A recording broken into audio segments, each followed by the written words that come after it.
So once again, very good day to everybody. This is Introduction to Computer Systems, and in today's class, we discuss about the computer software, the programming languages, and the programming development. Then we discuss about its objectives and the classification of software. So if you can remember the last class, we discussed about half adder, full adder. Okay. Similarly, you can repeat for half subtractor and then full subtractor also. Okay. So this is especially for you, my dear students and young researchers. You can reach me at dr.christoananth@gmail.com. So before beginning the session, let me thank God for giving me this opportunity to deliver this useful session to share my knowledge among my fellow national, international participants, students, and young researchers. So in this class, we have a short introduction towards the softwares and then we classify it. Then we discuss about the usage and the benefits of using the application software, about different programming languages, different types of translators, interpreters. Then we understand the program development process, about the algorithm, about how you can draw the flowchart, okay? And at regular intervals, I'll be giving you some videos to discuss the knowledge in our topics. So actually in the last class, we discussed about half adder and full adder. If you can remember, I explained the circuit, the truth table, everything I explained. So this is a short introduction towards software. If you can say a computer, it cannot do by itself. We have to give instructions. Only that the computer will do it. Okay, right. So which means that detailed instructions in the form of code should be given and it should be providing a particular task. Okay. So this set of instructions is write or maybe written into the computer in the form of a computer program. So the program is going to control the processing of the computer, and for this one we should have a software. So software is nothing but a set of programs or maybe procedures or maybe other documentation which will describe what the program does and how it will be used. Okay. So for this we will have both hardware and software. So software, it's a set of programs that is handled by the computer for running the programs. Okay. And we need hardware to build up the hardware components that are associated. So maybe a number of softwares can be run on the same hardware to perform different tasks. So for this one, we will use the application software. So maybe the software will be acting as an interface between what the user types and the computer response. Okay. So for this one, we classify into two types. One is application software and then system software.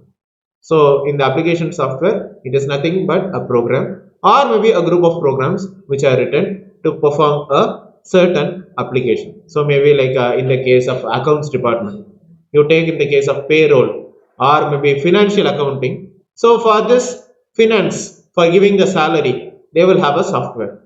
Okay. Maybe the same MS can be used. Okay. They will have a particular software. So special application software or maybe packages can be used for areas like maybe drawing, engineering, manufacturing, banking, okay, internet banking, okay, maybe publishing of articles, everything it's a software. So it's nothing but a set of programs which together make a application package. What you call it to be the application programs. Then you have system software. So it is going to control the working of this computer system and it will be using the computer for communicating with the system. Okay. So system software, it is going to control the working of other softwares or maybe hardwares like printers, memory, CPU, it is going to control. Okay. So why it is being used system software? In order to make the computer work faster, in order to increase the efficiency of the computer. So the programs which are included in the system software, you call it to be the system programs, and without the system programs, it is not possible for the application programs to work on the computer. So here the system software is provided by the manufacturer of the computer hardware, and generally without the system software, the hardware will not work. Okay, because only in the hardware you will have the system software. Then you have utility software. It is nothing but a set of programs which can be used for the development of the program. Okay, or maybe for performing some task like maybe like scan disk. Okay, like maybe you will have like pen drives, flash disks. Okay, that you can use it for the utility software. And you will also have firmware. So nothing but in the technology advances will make a software which is available on the read-only memory. Okay, so generally you can use it in the software in the programs that you are trying to inbuild. So the programs which are available in this hardware, you can call it to be the firmware. Already there in the hardware, you can call it to be firmware. So not only system software, but also the application programs are available on the firmware also. So firmware is nothing but programs available on the hardware. Then you have programming languages. Of course, you know what is a programming language. So it is a means of communication for the user to communicate with the computer system, like maybe C, C++, Java, Python. You have several programming languages. So it is nothing but a set of instructions what the computer should do, and it is a language which the human can also understand, machine can also understand. Okay. So there are different programming languages, and there are some instructions and operations also, maybe like input and then output operation are there. Arithmetic operation like addition, subtraction, multiplication, division is there. Logical operation is there. Equality, not equality you will have. And then movement of instructions or maybe data from the CPU to the CPU can transfer the instructions. So in order to use the programming language, the programmer has to follow the steps, some algorithm, some methods, some process, some procedures. Okay, maybe like commas, punctuation mark, semicolon, comma, everything we should understand. Only then the computer will not will understand it. Otherwise, the program will not understand it. So although the programming languages are very small and simpler than the natural languages, but definitely it should be handled with care. It should be used with greater accuracy. So here we will have like machine language, assembly language, and then high level language. Okay. So you'll have the machine language, the fourth generation language, and from that high level language, assembly language, and then machine level language. Okay, or machine language. So machine language is the only language which is understood by the computer. So it's a language nearest to the machine. So which means that the programs are written as zeros and ones, binary code. Okay. So machine language may vary from one machine to another machine. Okay, depending on the architecture of the computer. Okay. So machine language is also is very fast execution or maybe run very fast by the computer, and it is immediately understood by the computer. Okay. So no translation is required. It is going to use better efficiency, maybe better usage of this primary memory, and then it is very difficult to program in the binary or maybe machine language. That is the problem. Okay. Also, it is very tedious. It is very time consuming also. Okay, because all instructions have to represent as a series of zeros and ones. So that is the reason it is difficult. Also, it is time consuming. So there is also possibility of error also. Then assembly language. So here zeros and ones, here you replace it by the alphabets or maybe characters. Okay. So letters and then symbols are being used in assembly language. So assembly language, you use the mnemonic code. Okay, what you call to be the memory aid in place of the operation code. And here the language will be using symbols instead of numbers to write the programs. And the program written using these symbols, okay, in the assembly level language, you call it to be the source program. And the program written in assembly language has to be converted to machine language. Only then computer will understand. Because we write it in letters and symbols, computer will not understand. It has to be converted to the machine level language, okay, for use by the computer. And generally it will be achieved with the help of assembler. Okay. So the assembler is a system program that is supplied by the manufacturer. So here the assembly level program, it is converted into machine level program which the computer can understand, and this resulting program you call it to be the object program. Okay. So the input to the assembler is a source program, and output to the assembler you call it to be the object program. Okay. So the assembler translates every assembly level language instruction into machine level instruction. So it's very easy to write programs in assembly language because we write it as symbols and letters only. Okay, compared to the machine level language, and you can also modify it. Okay, but like the machine level language, assembly level language is dependent on the hardware. Okay. So when machine changes, program also has to be changed. So since the machine level language and assembly level language are hardware dependent, they are called as the low level languages. Okay.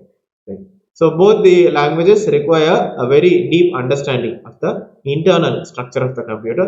So that is the reason machine level language and assembly level language are considered to be low level languages, or will be hardware oriented, or will be hardware dependent languages.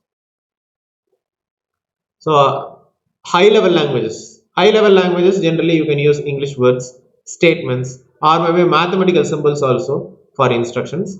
So high level languages, it is going to make the programming easier, and it is very easy to learn also. Okay.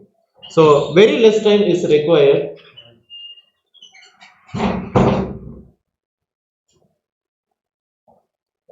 Very less time is required to write the programs in the high level languages, and generally the programmer is not required to know the detailed working of the computer. For example, assembly level language and machine level language, we have to understand the internal working of the computer, but here no need. Okay, so you can program as you want, and it is not dependent on the machine. They are machine independent. Okay, high level languages. So high level languages, you can also call it to be the problem oriented languages. So but high level language is not directly understood by the computer. So high level language has to be converted to the machine level language. So also they execute very slow. Okay, and also much memory is required than the assembly level language. Okay, so the programs which are used to translate in the high level language to the machine level language, you call it to be the translators. So there are some types of translators also. Okay, so like we have the compiler. So here compiler, it is going to translate the entire source program into machine language program. Okay, the source code remains, and then when the program is being compiled, it can be run many times as required without required to be compiled. So before running, or maybe before execution, this running process will take place many times.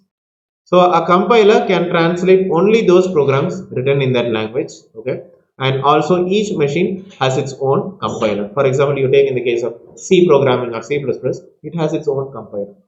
After compilation only running. Okay, right. So compiler, it's a program which resides on the secondary storage device. Okay. So it is going to get loaded in the CPU when the source program is to be translated, and compiler first of all checks for errors, maybe illegal symbols, illegal statements, maybe there is some semicolon missing, that it will try to identify, and maybe it will show you a list of error message. Okay. So after that only, after correcting all these errors only, you have to run. So it's a very useful aid for the programmer to correct the programs. But however, the compiler is incapable of identifying logical errors. So that logical error during the execution time, it will show up. Then you have the interpreter. So here you are going to translate high level language program into machine level language program. So here it is going to take one statement from the high level language, then it is going to translate into machine level instruction, and this instruction is immediately executed. Okay, so since the program is translated statement by statement, okay, every statement, the machine level language is not stored in any memory, because statement by statement, if it is going to do, okay, you have to have a big memory, that it is not required. So therefore the program has to be interpreted every time, then which has to be done. Okay, so here no object code is generated. Okay, so the interpreted programs are very much slower than the compiled programs, but however, if there are any changes in the source program, it can interpret, it can translate those statements, and generally that is not required to compile the entire program. Okay. So interpreters are very much easier to write, smaller in size as compared to the compilers. So here, like you call like assemblers, compilers, and then interpreters, you call it to be the system software, which is going to translate the source program into object program. Okay, because object program, you can say it can be assemblers. It's a program which can be converted to the machine level language, which can be understood by the computer. So the translators are also called as the language processors. Okay. So we have like fourth generation language, third generation language, second generation language, and first generation language. Okay. So maybe first generation language is machine language, second generation language assembly language, Third generation language, high level language, okay, and then there are fourth generation language. Okay. So unlike the procedural languages where you have to write all the steps, there is a structured approach towards the programming. Okay. So this is the first standardized language. So you have basic, beginners, all-purpose, symbolic instruction code. That is basic, BASIC. Okay. So the language was developed by Professor John Kemeny and then Thomas Kurtz in USA. So it's generally easy to learn even. So it can easily be interpreted, and generally it can also resemble the language called as Fortran, formula transition. Okay. So that is going to interpret, and maybe for the business applications you can use them. Scientific applications also can be used them, and that is the reason even in microcomputers or maybe microchips oriented computers you can use the basic language or maybe beginners all-purpose symbolic instruction code. And then you have COBOL, okay, common business oriented language. Common business oriented language that is actually designed for the business applications, maybe for sentences, for paragraphs, or maybe sections, parts, divisions. You can use COBOL. Okay, so maybe it will have identification section, and then environment section, okay, environment which we are using, and then data division, segmenting into divisions, and then procedure division, what procedure you have to follow. So COBOL is a self-documenting language, and definitely for commercial purposes you can use it. Then you have RPG, report generator. So it's a general purpose business oriented language. You can generate output reports. It was actually developed by IBM, okay, and then it was launched by the IBM 1401 computer. So generally when large files has to be read or maybe executed, and maybe reports have to be generated, means you have to use, or maybe you can use the report generator. Okay. So it has limited mathematical capability, and it is not suitable for the scientific applications. Then you have Pascal. Okay, so it is generally named after the French mathematician Blaise Pascal. Okay, so you can structure the programming language, and both for scientific and business applications you can use them. And Pascal, it's a very powerful language. Okay, because it is operated on several computers, including the microcomputers and mini computers even. And for students and beginners, it is very useful. Then you, of course, you have this C programming. So it is developed at the Bell Laboratories, USA. It's a block structured language. Maybe you can use several concepts for structured programming as well. Advantage is that it is able to manipulate the internal processor registers of the computer. Okay, so you have like several registers. Okay. So it has the same pass of the assembly level language. It is very portable. Generally, you can use it popularly for designing compilers and for operating system also. Then you have LISP, list processing. So for non-numeric applications, for letters, something text oriented, you can use it. Something which requires logic rather than the numerical operations. For example, like games, patterns, recognizing, identifying, or maybe artificial intelligence, you can use list processing.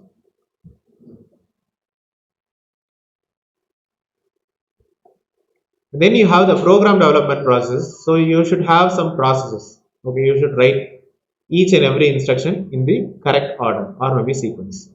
So the logical control of the element is the important aspect. So here you have problem definition, program design, coding, debugging, testing, documentation, and then maintenance. Okay. Problem definition, you have to identify what is the problem. Okay, so this is the first step. So you are going to identify the problem for which the program or maybe software has to be developed. So here the problem has to be defined formally. So maybe input output, processing requirement, memory requirement, error handling, interfacing, everything will happen. Okay, will be considered in the problem identification. Then you have program design. The software developer makes use of the tools like algorithms to design the program. So to design, okay, to design the steps of the program. Then you have the algorithm. Okay, so algorithm is nothing but the logic of the processing to be performed. So it is nothing but a sequence of instruction, one after the another. Okay, so it will be having like finite number of steps. not infinite steps, only finite number of steps. And each and every instruction has to be very clear, has to be very precise, clear cut, not like several things, one line. Okay, right. So the instruction has to be executed in a finite time, within a short time interval, it should be executed. And when the algorithm terminates, the result should be achieved. So that is the objective of the algorithm. So here are the symbols which are used in the flowchart. So first of all, we try to understand a flowchart. So as you have studied earlier, so it's a flowchart is nothing but a pictorial representation of the algorithm. Okay, maybe in the form of symbols, the steps, procedures. You will be having logical sequence by using boxes of different shapes. So here the instruction to be executed is mentioned in the boxes, and the boxes generally by solid lines, maybe like arrows, or maybe boxes, rectangle, trapezium, okay, circle, oval. Okay, so you can represent everything. Okay, so here you will have flow lines, terminal, start or maybe stop, input or maybe output. Here you have processing. Here you have decision, yes or no. Okay, then you have connector. For example, long program means at the end you will have connector, and in the beginning you have another one connector. So terminal, start and stop, it denotes the starting, now maybe beginning and then ending, and then maybe halt operation also. Okay. So here it is the first and last symbols, and you can indicate the start as well as stop of the process. Then you have input. Okay, input or output operation is performed. Then processing, like addition, subtraction, multiplication, and movement of data, that also you can do it in the process.